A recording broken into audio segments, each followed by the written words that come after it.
sakaling gumalaw ang West Valley Fault at tumama ang 7.2 magnitude earthquake sa Metro Manila at Bulacan.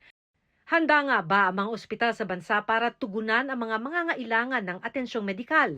Ito ang gustong paghandaan ni Health Secretary Ted Herbosa. May mga naka-assign na mga DOH hospital na magsisilbing primary healthcare facility north, south, east o west quadrant ng Metro Manila na dapat paghandaan ang dagsa ng pasyente. Sa North Quadrant, isa sa primary facility ang Dr. Jose Rodriguez Memorial and Sanitarium sa Caloocan City. Sa ngayon, nakahanda na sa kanilang warehouse ang mga generator set, hospital field bed, tents, medical equipment at gamot na tatagal ng 2 linggo. Kung dumagsa ang mga pasyente, sa parking lot itatayo ang mga tent na magsisilbing field hospital. Uusod na yung triaging natin malapit sa gate.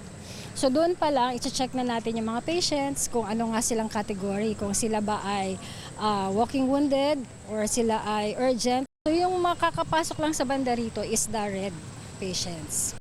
Ang Tondo Medical Center na sakop ng West Quadrant, balak magtayo ng field hospital sa Intramuros Golf Course, sa mga kalsada sa paligid ng ospital, pati na sa isang kalapit na paaralan. Pag bumaksak po ang ospital namin, kinlear ng engineering namin na pwede namin gamitin yan, that will be our temporary hospital.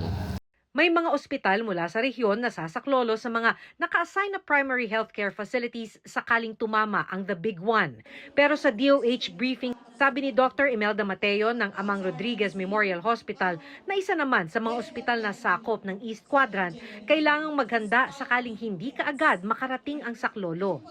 Kaya sana, ayon kay Mateo, may pondo para sa dagdag na equipment tulad nitong atmospheric water generating system na magtitiyak ng sapat na supply ng tubig.